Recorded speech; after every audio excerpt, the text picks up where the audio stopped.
saddex saac ka hor geeridiisa ayuu soo qoray boosti uu uga faalloonayo jabkii maqalla ka raacay fallaagada TPLF. allaha u naxariistee Dr. Yuusuf oo xalay lagu dilay magaalada Kismaayo. dilkiisa waxaa looga shakisan yahay inuu bartilmaameed u ahaa boosti uu bartiisa Facebooka soo dhigay kaasi uu uga faalloonayay guushii ay Itoobiya ka gaartay qabsashada maqalle. arrinta yaab kale ayaa ah kooxda TPLF dil ma ka fulin karaan gudaha magaalada Kismaayo.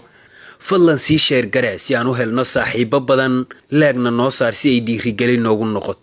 marka fiirisi dadka qaar baa waxay leeyihiin hadalkiisa madaxweyne maaragtay Axmedoobe hadalkiisa wuxuu soo baxay xilli maaragtay Mekele la qabtay.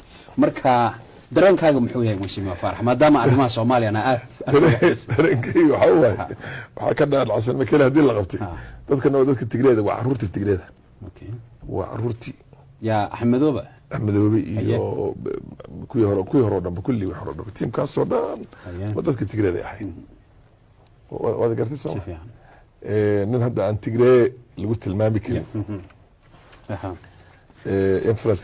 balse su'aalaha ay dadku isaga jawaabayaan ayaa ahaa awood xoog leh ayay ku lahaayeen gudaha dalka maadaama ay guddoon xoog leh u ahaayeen aasaaska maamulka Kismaayo ayna weli qaar ka mid ah talisyada ciidamada ay taliyayaal ka yihiin rag ka soo tilaabay dhinaca xadka Itoobiya kadib markii la tirtiray awooddii Tigreega ee dowlad deegaanka Soomaalida Itoobiya. dhinaca kale qaar ka mid ah ehelada marxuumka iyo saaxiibada ka agdhow marxuumka ayaa tuhun xoog leh ka muujinayo madaxweyne ku-xigeenka labaad ee maamulka Kismaayo luga dheere.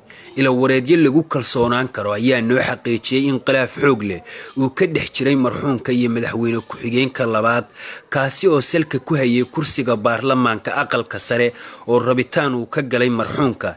madaxweyne ku-xigeenka labaadna uu raacdo ugu jiray kursigaasi maadaama marxuumka iyo madaxweyne ku-xigeenku ay isku beel ahaayeen.